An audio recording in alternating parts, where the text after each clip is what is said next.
many of the insurers, they love to say ours has got 1 million cover, Yeah, and it's increasing still. To impress you. But I have been telling all my friends and doctors, if you claim more than 500,000, you're probably going to die anyway.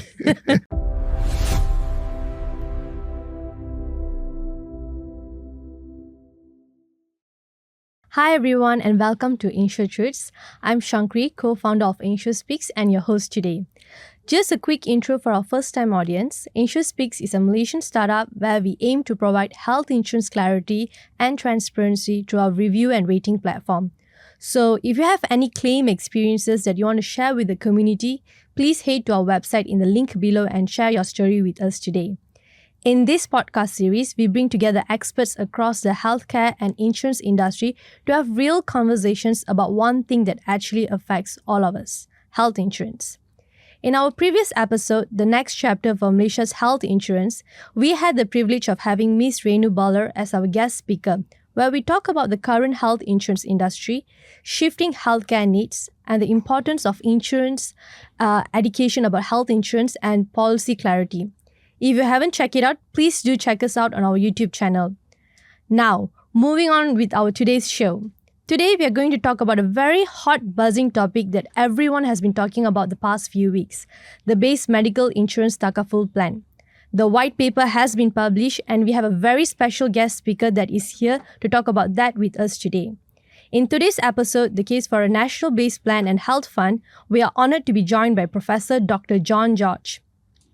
Professor Dr. John George is a senior academician, musculoskeletal radiologist, and healthcare policy contributor with decades of experience at the intersection of clinical medicine, sports health, and public healthcare systems. In addition to his medical expertise, he has formerly held several notable leadership roles, including Chairman of the Government Doctors of the Malaysian Medical Association, Chief of Musculoskeletal Radiology at University Malaya, President of the Malaysian Association of Sports Medicine. Currently, he's a radiologist at the National Sports Institute and Beverly Wilshire Medical Center in Kuala Lumpur. Professor, thank you so much for being here today. Thank you, Shankari. Okay, let's jump right in. You have been working closely with regulators and policymakers. How has your journey been so far? Yes, it's been quite an exciting journey for me because, as you know, this whole issue of having to come up with a solution for problems that just started about maybe 2 years, 1.5 years ago, when you would have seen in the press, many of the public were complaining that their premiums had suddenly risen by even up to 30-40% and had not become affordable. And the Public Accounts Committee, YB SIM and others started making it an issue, raising it up, even bringing it to Parliament where we could go and voice it out. So at that time, I, as seeing these issues, was thinking about potential solutions. So in February 2025, after several months of thinking and writing my thoughts on it, I actually put up a concept paper saying tackling the issues, first listing out the issues and then listing out the potential solutions. So at that time, I actually put one of the potential solutions as a national base plan, not under the government sector, like a social health insurance, but under the private insurance. That means the private insurers would offer a national base plan which would be affordable, sustainable till old age, and have many factors that would currently, which are the public are not happy about, like for instance, the denials, the approvals.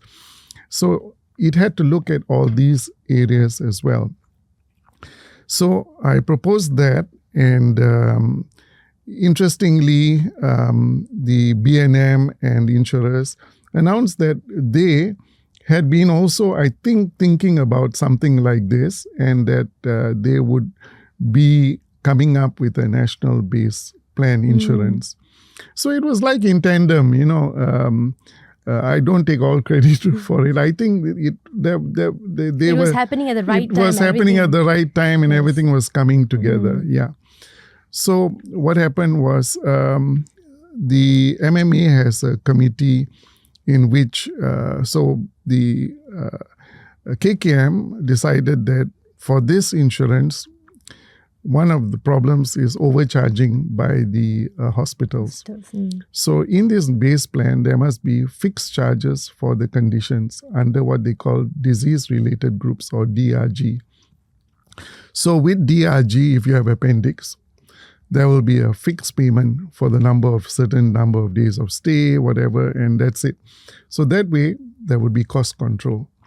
So the KKM had several workshops on this, and I was able to attend on behalf of MMA to contribute my thoughts on the DRG and how it should be implemented, and also especially for the doctors' part of the fees. Because as you know, our fees are regulated by law under the 13th schedule. It's under Parliament.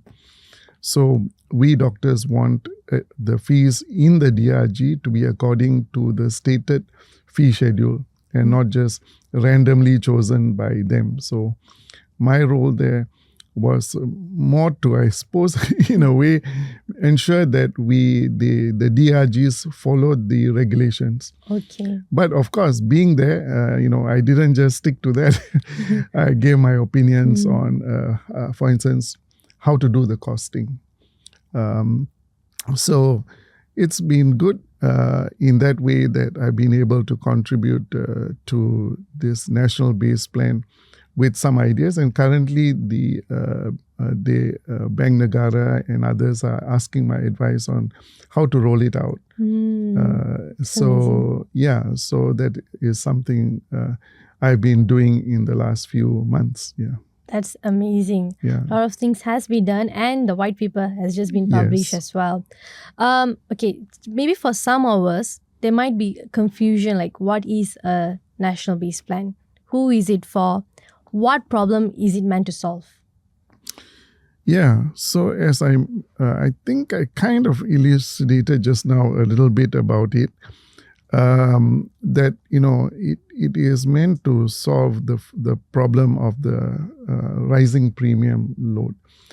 In other words, when you have a national base plan, it must be affordable, it must be sustainable till old age, and it must be able to give the necessary coverage for the majority of conditions that people suffer. Now, interestingly, if you look at the white paper, it says that majority of claims for of the conditions that people go to hospitals are under 100,000. The claims are under 100,000. Okay. So, many of the insurers, they love to say ours has got 1 million cover, Yeah, and it's increasing still. To impress you.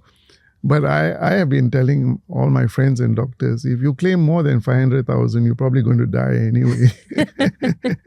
So,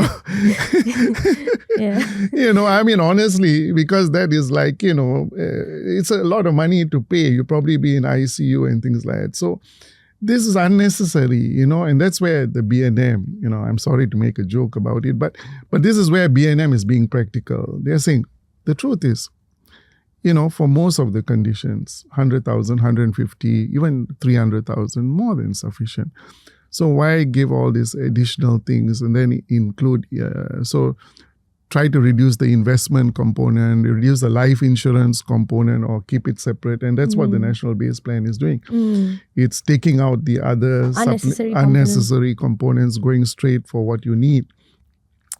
And I think this is, the whole package is all about it being affordable till old age and also sustainable and giving you the necessary coverage, which the current insurers also don't do.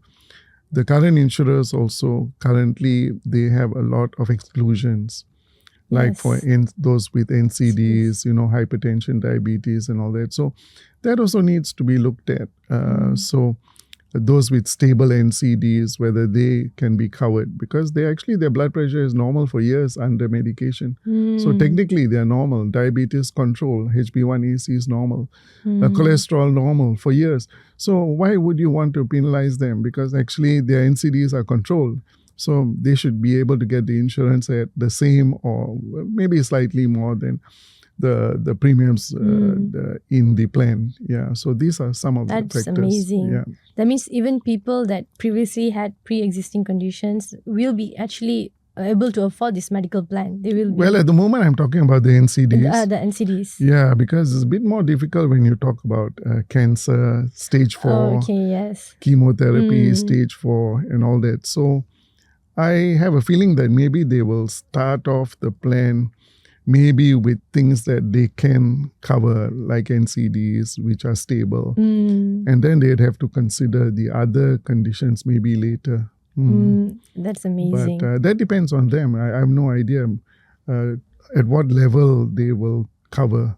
It's still in the talks at the moment. Yes. It depends on the base of the coverage as well. The larger the base of people who join the premiums or pay the premiums, the more the coverage can be. Okay, because the risk pool will be bigger. The risk pool will be bigger. So maybe they can't decide that too early for the moment to cover everything. Okay. Okay, what do you see as the biggest challenge in implementing a sustainable health insurance plan in Malaysia? Okay, so first thing, it's voluntary participation by the hospital and also the public. So for the hospitals, when this came up, there was a town hall and they were actually very much against DRG. Oh, okay. Yeah, because they said DRG is implemented, like for instance in the USA and others, they didn't cover the costs, the actual costs of the hospital. They were determined by the group of people in charge of the health insurance. But the DRGs that they actually implemented did not pay the cost. So like Medicare in the US, it did not cover the cost. And so the rural hospitals actually found that they were running at a loss. Okay. And they had to close some of their services, and some of them, the entire hospitals had to close in the rural areas because the Medicare was not paying the sufficient amount. So that's the first thing. Will the DRG cover the costs? And not only cover the costs, don't forget that private hospitals need to make a profit. Right? So what is the profit that they are going to include? Will it be 20% or 30%? So you'd have the cost plus the profit as the tariff, as the payment. So this factor will be very important for the participation of the hospitals, whether they agree to participate. Because if they feel, no, it's not worth it, then they will not participate. That won't be good. But we need them for them to participate in order for this to work. Yes, but for this to work, you must make sure that your DRG covers the cost but gives a profit also. Yeah, so this is where the calculations have to come up. So the transparency in price also need to come up. Yes. So what happens is currently what they're doing is, this is the first 2 DRG workshops that we had. We are asking them for their costing. Okay. So let's say for appendix, they come up with their costing, right? So then you look at the bill. If you feel there's overcharging in components and all that, you negotiate with them. So at the end of the day, this DRG actually needs to be a negotiation, not a one-sided thing. Okay, understand. You get? So now the insurer and the hospital will say, look, let's work out the DRG. So do you agree now to this pricing for an appendix? And then we add the profit margin. So now you've got them on board because they are the ones giving you the costing, and then you're looking at the costing and then seeing, this one, I think there's too much overcharging of this consumable. Let's say the real pricing of that consumable or particular needle or something is only 300, but you're putting 1,500. You see? So there'll be some negotiation. They'll say, okay, look, we have to reduce that component. So they look at the total bill, reduce the overcharging. So this is what is currently happening. The insurers are complaining that the hospitals are overcharging. Yes. And at the Public Accounts Committee meeting, in the parliament, one person said, In one hospital, the appendix can be 19,000. In another hospital, 23. Another hospital, 30. Another hospital, 37. Yes, that's the reality actually. So you say, why is it so different?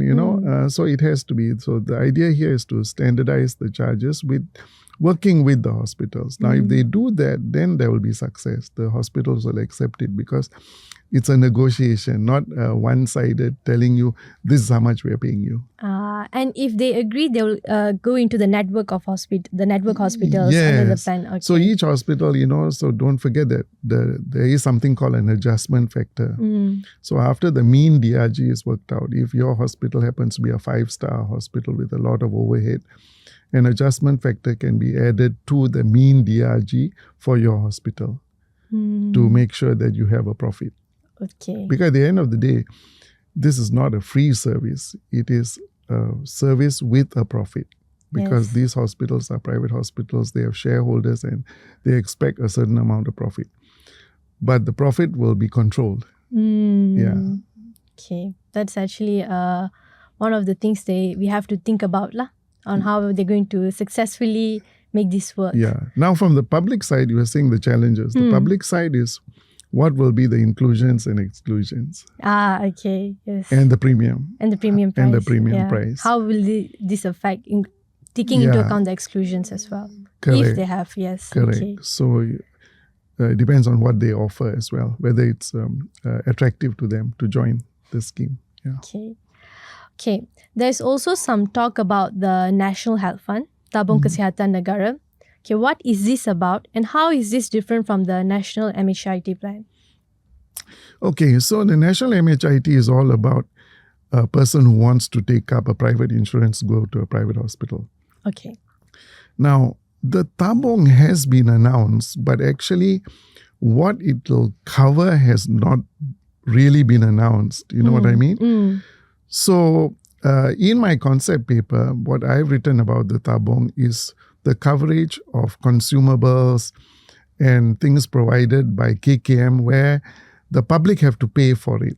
Okay. For instance, there are certain stents or maybe a renal stent or a heart stent where the government sometimes says, look, we will do the procedure, but you need to purchase the stent. Or you need to purchase the consumable. So we can't cover that. So what happens is if you are, let's say the stent cost 8,000 to 10,000, that's a lot of money. Yes. So what is happening currently is the individual starts looking around for the welfare funds to see whether they can cover, or they go to friends. I mean, I've had many people also approach me to contribute towards, prosthesis or things like that. Or the groups that we are in asking to help an individual to come up with a certain amount of money to pay for the consumables. But I feel that if you have a Tabung, this Tabung, what will happen is that the Tabung will enable each person to, under your IC, have a set allocation of money. Okay. So, like petrol, we have 300 liters, right? Yeah. So like my budi, you'll have my Tabung Kesihatan, where you will have access to, let's say, I'm just giving a ballpark figure, 20,000 or 30,000. Because currently many of the states, they're having their own healthcare schemes for the B40, like PECA B40 and all that. They provide up to 20,000, whatever. But this one, my idea is that it will be for everyone. You will be able to, even if you're M40, you can also still claim. Because the lower M40 are the ones the real trouble. The B40 have a lot of coverage. The upper M40 are okay. But the lower M40, just above the B40, they actually can't afford a lot of things as well. Yes. But they're not covered. So this will help to cover that group and anyone. Because even the petrol, after all, actually many people asked about the petrol coverage. Initially, remember, they said that the richer people would have to pay the full amount. Yes. And all that. But you look, the government, I think, is very smart in the sense that they realize how difficult it would be to separate your income group and all that at a petrol pump. right? Yes. To decide whether you can afford it or not afford it. So what did they do? They just said all Malaysians, regardless of whether you're the richest Malaysian, you will still get the subsidy, right? Okay. So if you look at that, that's a very beautiful concept that as long as you are Malaysian, you will get the allocated sum of money. So my idea is that the tabung will give you 20, 30,000. So if you have a stand 10,000, you have an IC number, right? So the public hospital will apply to the tabung and say, John George has got 10,000 allocate, 30,000. We'd like to use 10,000 to buy a stand. So the public hospital will claim the fund. Yes. It won't go to you. It'll go straight to HKL or whatever. They will take the tent, they'll buy the stand for you and they'll provide it. So like this, that's the beginning, starting with the consumables, because that is not covered. That's not under national insurance. Then if there's surplus, then the government is talking about infrastructure. Yes. New hospitals, emergency maintenance, because it's one thing to buy an MRI, it's another thing to keep it running. So what happened when I was in UM, we would have a CT scan tube that burnt out. And suddenly you need 150,000 to replace it. So where's the fund going to come? So UH maybe is a bit more richer and may have the money. But I know in KKM hospitals, like my daughter was working in dentistry in KKM, if one of their equipment went down, X-ray machine, to get it replaced or repaired, even though it's only 50K, there was a long process. And then they had to wait for the budget. And the X-ray machine in this major district hospital is down for 1 year. 1 year? 1 year. So where do people go for X-rays? So they have to go to outside other places or other clinics and all that. So where is that 50,000? If you have this tabung, immediately IC or the hospital account number, apply for the 50,000 straight from the tabung, you get it repaired. Amazing. So it has a lot of potential. A lot of potential if it's used, but it has to be ring fence. That's what they say. Ring fence means protected from abuse. Yes. That's all. But to ensure that the base plan actually succeed, having this tabung also will, together it will help with the execution? Parallel. Well, you see, that is a different question. Whether you will be then allowed to use the tabung. Someone said a lot of people in EPF when they retire will have only 20,000 or less in their savings. That's what is mentioned currently, 50 or over % of people. So maybe for that group of people with less than 20, maybe the stent or something else could be paid by the tabung to make sure that their co-payments are less. Or I think you mentioned about paying the co-payment. Yes. So, in that group of people, if you claim and the co-payment is 3,000 or 4,000, you allow the co-payment to, when you are admitted, to be paid by the tabung. So not a bad idea. Not a bad idea. Not a bad actually. idea. Yeah. Let's see how it goes. Now the talks has just started actually. Yeah, so I think with everything, you start with what needs to be covered and then you move on to think about other things to be fair to others. Okay. Talking about EPF, so the base plan allows us to take the money from EPF to pay for the premiums. They're talking about it. Oh, they're talking about it. But some people are worried about dipping into their retirement funds. Well, a lot of people. Yeah. There's not some. The politicians, so many say this is a retirement fund. Yes. So there is an agreement that we should not take lump sums, So you see, the whole idea of the premiums when you pay is that you have agreed to pay the premiums yourself from your salary or income or whatever. And that is the idea of private insurance. The government shouldn't be paying your private insurance, right? Yes. And the retirement fund, they say, is a retirement fund. Now, if you look at the current retirement fund, they are talking about savings, basic savings they want you to have when you retire of 650. And if you want to live comfortably, 1.3 million. That's the figures that they are talking about, that you need to save to have a good retirement. So if you want to get people up to that mark, you have to preserve as much money and not allow them to take it out of the funds. Do you understand? Yes. It must be a savings where you get 6.3 dividend or 6% dividend a year. So the whole idea is don't allow people to take money out. They must use the money from their other savings, FDs, whatever, and pay for it, not from the EPF. But I think a lot of people, base medical plan is to afford private healthcare, to go for private hospitals and all. If you don't have insurance, you go to the government hospital. That is fundamentally the reason why this came up with. But you must realize that all the insurance that people are paying today up to now, including the 10% increase, 20%, is paid by themselves. Yeah, they've never talked about using EPF up to now, right? Yes, yeah. This, but when we look at the payment, like this is a one way you can afford it. Now, I was thinking... No. I think that you got the concept wrong, because the whole idea is that the 12 million people who are paying the private insurance have been paying all along without the EPF help. Okay. So why with the national plan you need to pay with because it's even less? Yes. So you just pay yourself. There shouldn't be an option there, right? That's what people are saying, that, don't tap into allowing them to use the EPF for 4,000 or 5,000, because that 4,000 or 5,000 compounds. Yes. So don't allow it. That's what they're saying. So we have yet to see whether, because it has not been rolled out, it's just in the talks still, right? It's in the talks. So that is why there are many who are saying, please don't allow, try to protect the funds for retirement. Okay. Now, the next is, how do you get the contribution for the tabung? Yes. Right? So now what the YB Minister of Health mentioned was that you have this another employer-employee deduction.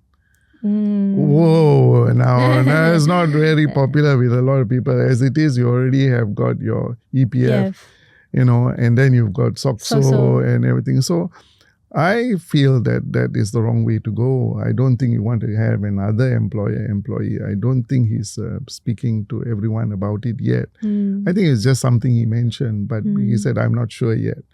So in my concept paper, I actually wrote, it should, see, we have already contributed to the EPF, 16 million people, okay? So you have the people, 16 million out of 33 million people in Malaysia. I'm not sure the current population, but nearly half are already in EPF. Okay, so let's talk about them first. You have a contribution and you have different accounts, including account 3. So in my concept, I said take 10 ringgit from your account 3, because it's already there in account 3. Monthly, 10 ringgit goes into the tabung.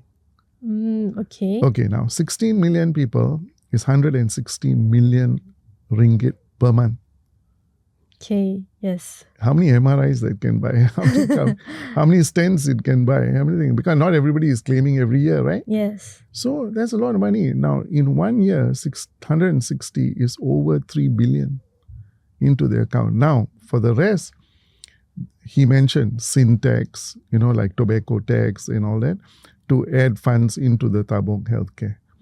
So that is for the people who are not having EPF, to get their coverage. So you have to add in funds from other sources into the fund. So it has about 6 billion per year. That's what they're estimating. You need about 6 billion, less or more. So that would be much better than another employer deduction, because you've already contributed. Yes. The employer has contributed, you have contributed, now just take that. It's going to be more expensive for the employers to hire people as well. Yes, and what will happen? To the unemployment rates? No, not just that. What happened in the US, they start employing them on part-time contracts. Okay. Yeah, so they're actually working full-time, but they're given only part-time contracts. Part-time, full-time job. Do you understand what I'm trying to say? That's the reality you'll face, lah. Yeah, so that they don't have to pay EPF, they don't have to pay minimum wage, they don't have to whatever, they're trying to get away from the contributions. So in America, because you have to pay the health care, right? So if you put them as full-time, as part-time, you don't have to pay the health insurance. Okay. So we don't want that to happen here. As it is, things are okay now. Most people are getting the EPF.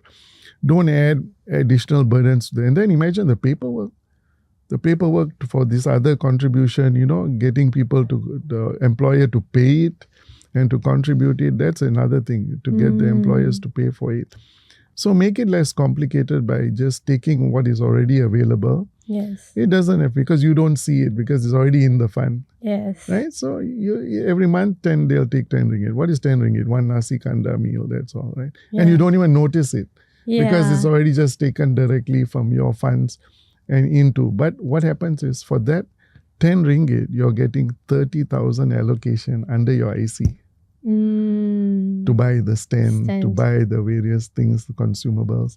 So that's they're nice. covered actually. The money is being put into like would protection. you complain if I said I'm taking 10 but I'll give you 30? Nobody will complain. You'll be the first to join. Right? Yes, All of us will be straight away joining. They're saying, oh, I've got many people commenting, oh, everybody will be unhappy. I said, I don't know. I'll be the first in the queue to join. I said 10 ringgit, I get 30,000, So this is where I don't understand the health economists trying to speak for the public. Because the public will have no problem with it, but the health economist says there's a problem, So I don't understand that. I really don't. Okay. Some people worry that base plans may lead to lower quality coverage or longer waiting times. From your experience, is this a fair concern? That's an interesting question because I just had a patient who wanted an appointment to see an orthopedic surgeon in the private hospital. Appointment was 2 weeks to see the private doctor. To just see the doctor? To see the doctor. So, obviously he must be a popular doctor or something like that. But so, I think this, the waiting time no, you see, the first question is, which hospitals will actually take up the plan? And then the waiting time will depend. For instance, now, one of the good things is that many of the private hospital chains are opening new hospitals in small towns, other places. Yes. When you go past these hospitals, the car parks are empty. They're not full yet. Yeah. They've got plenty of capacity. So actually, I don't see much waiting time loss because if the patients are going and let's say these private hospitals, because they haven't got the capacity yet. This happened in Indonesia as well. They immediately take up the national insurance plan because they want all these patients to come to the hospital. Okay, so this private hospital will directly go into the network hospitals, right? Yeah, because they are looking for business. So taking on the national health insurance gives them this additional patients and there's no waiting list because currently they're only 30%, 20% occupied. Yes. There's 80% capacity. So it'll help actually to take, and these patients would otherwise go to public hospitals. Yes. So now the public hospital is overloaded, cannot cope. So at least these patients will be taken care by these under capacity private hospitals. And then the public hospitals can look after the more complex, difficult cases and the B40. Yeah, that's the concept. So it's actually will reduce the burden on the government hospitals right now they are taking. Yes, because what has happened since the premiums have increased, some people have stopped paying and gone to the public side. And the public side is finding the doctors, especially because they are understaffed, are finding it very difficult. Because the number of patients coming across is a lot. And in fact, the government in some cases has even started outsourcing patients to private hospitals to do certain operations. So it makes more sense to actually keep people in with a private insurance going to private rather than to pay lump sums of money to private for the operations. Let's say one cardiac operation, 50,000, right? But instead of that 50,000, if you can help people to keep their national insurance, national MHIT, which the co-payments may be, let's say 2,000. That's how many patients? 50,000 is a lot of 25 patients who can be kept in the private side to go to a private hospital rather than paying one patient 50. Yeah, that's true. Yeah. So there is a lot of potential. Yeah. And actually, it can address so many pain points that we are currently facing immediately with this. I love your point because the point is immediately. The problem today is the poor patient doesn't have that immediate fund for the stent. Yes. And these are the real issues on the ground. The doctors want to get things done and they have got denial of the claim. Whereas the national MHIT, once you have the criteria, you cannot be denied. And then there'll be appeals. We didn't talk about appeals. Like appeal, I've been advising that you need to have a better appeal system. You see, because if your claim is rejected, Now, if you go to the current system, and you are mentioning, maybe you can tell us a bit about what is happening currently. So right now, if you got your claim rejected or you're unhappy with the insurance decision, you can go to Ombudsman Financial Services. But there are cases where when you do submit, the response is not as expected. It takes time for them to get back to you, and sometimes even the feedback received is not the solution that we are seeking for, and it takes months. It's not an immediate solution. I think we all have faced that. Yeah. So in my suggestion is that you should have a portal. In this portal, if there's a rejection, well, I mean, first of all, the criteria for denial. If you have the criteria for inclusion first. Let's say for an appendix, a CT scan shows that you have appendicitis.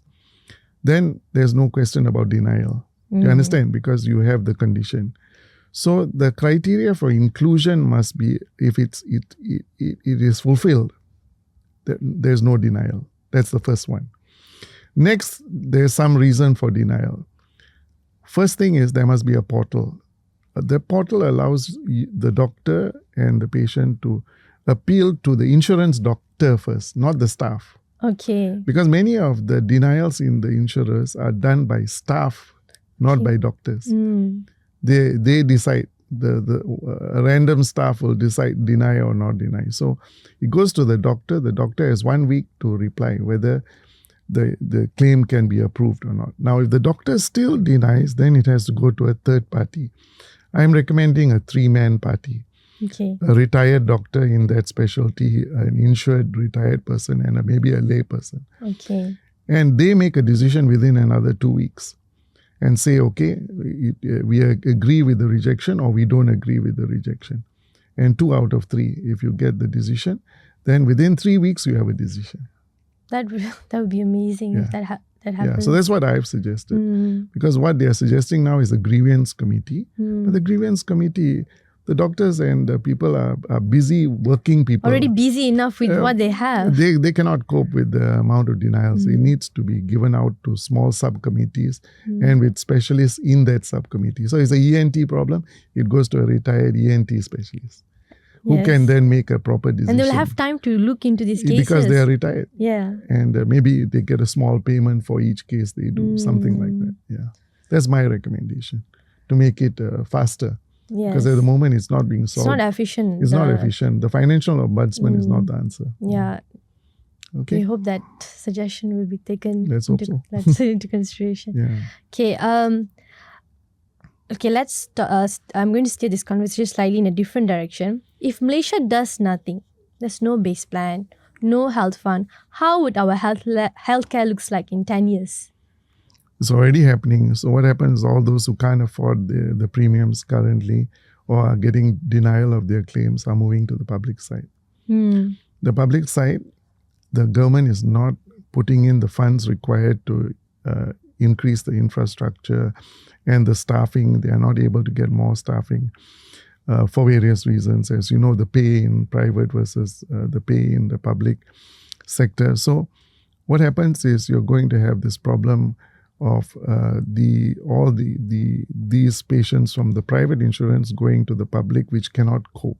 Okay. And so that's going to be a major issue. And then the government doctors is going to be overwhelmed. Burnout. They're already burnt out because their clinics, have got 200 people or more, they have to see in one morning. One morning? One morning. So, you can imagine they're literally really tired. And so the chances of the talent also will move out from... Yeah, so they're talking about other schemes, but that's another topic altogether. Rakan KKM, you would have heard about, right? You heard about it? No. So we talk about it later. That's a different topic. Okay. So if we don't do anything, it's just going to overwhelm, and the healthcare system will collapse if... because it'll overwhelm the public sector. Okay. Right now the base plan, we need the cooperation of the private insurers to support this initiative. what's their role and how is it going so far in that sense? Are they supportive because they need to cooperate to provide this base plan in one of their packages? Yeah, so interesting is that these workshops where the insurers are there, the hospitals and the doctors and KKM is there, the support is very good. Okay. Yeah, they have agreed to give their hospital billing, send in their current billing for the various procedures.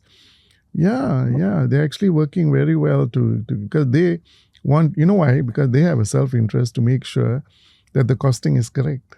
Yes. So by giving this, they are hoping that the costing will be correct and the profit margin will be there. Yes, so there won't be cases of overcharging and all the issues that No. the The private overcharging part is by the KKM. by the private hospitals. No, the private hospitals, I won't say that they are looking into being supportive to stop them getting more. The private hospitals are supportive because the DRG is coming in regardless. Okay. The DRG shouldn't underpay them. Okay. So they're being supportive to ensure that the DRG doesn't underpay them the cost. So that's why they're being supportive. Okay. Yeah, but in that, they will have to, the KKM will definitely start looking at the itemized billing. You understand? And look at what is being overcharged in the itemized billing and make it more standardized. Yeah, so that's when, but the cooperation is there. The nice thing is that the APHM, the Association of Private Hospitals, the insurers, everybody is really collaborating for this national base plan. But like I said, there are many things to discuss in inclusion criteria, the portals for applying for the insurance, for the, so many things. Who are the patients that can be included, excluded, all that. The minor details still need to be ironed out. Well, they're actually quite major details. Not minor details. Yeah. So that is where we come in with, everybody is brainstorming. And we have the best experts at hand discussing. Yeah, and then you have all the actuaries from BNM, from insurers who will also look at the proposals and see what can be included, what can't be included in the beginning. I think the safest bet is to make it look at the safe proposals for what can be included. And that's why I mentioned about stable NCDs. Because stable NCDs, you don't have to think about it. The person has been normal for 10 years. Yes. So why shouldn't they be included? They're not, you understand? Because the blood pressure technically is normal for 10 years. Yes. Just because they were diagnosed BP 10 years ago doesn't mean that they are having a high BP now. But the reason comes up in the denial No. This is what I'm trying to say. So with the new national insurance system, they will say it doesn't matter if you've had, as long as you have it controlled. Yes. So if you can show evidence of control over a certain number of years, you are included. So like that, you have to look at different aspects and see how you can help to include more people. The idea is, everyone is looking is, how can we include more people that are excluded currently? That's the nice summary of it. How to include more people that are excluded currently. That's amazing, yes. Yeah. Okay, I think we are at the end of the session already. So as we wrap up, what message you would like to share to our fellow Malaysians? What should they be doing right now to prepare for their future? Yeah, I think that's a very important question, a sensitive question also. And I think if you look at it, I think the most important thing is you need to first take care of your own health. Yes. Yeah, I think so. When I look at the problem of obesity, for instance, the obesity in Malaysia, as you know, it's one of the highest in Southeast Asia. Diabetes, one of the highest in Southeast Asia. I think the prevention role by the primary care is not being emphasized. Now, I'll tell you why. Because you see, at some stage, most of us will go to a GP for your cough and cold or some reason, right? That's a very nice time where if you are going to a regular doctor and they bother to take your weight or ask you about your lifestyle, that they can intervene. Because nobody gets obese overnight. Yes, yeah. Right? Nobody gets obese Yeah. overnight. So if you see a GP and then let's say you are only, your normal weight is 70, or let's say a male 70. The next time you see the GP, you are 80, So then the GP immediately alerts, hey, Shankar, your weight is now 80, you've gone up, or let's say even 75. Let's do something about that. Let's see whether we can get you back to the normal weight. Give you advice on, how to reduce weight, or send you to a dietitian, or things like that. I think the prevention aspect, is very, very important. I think the National Base Plan is talking about giving some discounts or concessions towards prevention, including vaccinations, other things. I don't know exactly how, but I feel that leading people to try to be more healthy in their lifestyle and prevent obesity and all this is what we should be concentrating off to, so that we will live healthier and more productive lives. And then if the insurance for any reason is needed, like you get appendicitis or some other issues, something beyond our control, beyond your control, then it's there. Yes, it's there to help you at an affordable, and most important thing, in the concept paper I wrote, it must be available till you're 80. So I think in the current white paper it's till 85, if I'm correct. But you can already see that they have said those over 70 at the moment are not included. Oh, okay. Yeah, you can only enroll till 70. I think that's just to keep the cost down. So there has to be some limitations in the beginning. So that will be there. But that's to answer your question, what's our role? I think preventive health. We should look into more of the preventive health. And take ownership of your health. And take ownership of your health. Okay. Thank you so much, Professor, for your insights today. It's very inspiring to have you with us. Thank you. Yeah. And we hope our viewers learn something about base health insurance Takaful plan today. Stay tuned for more upcoming episodes in our series Insured Truths. Thank you.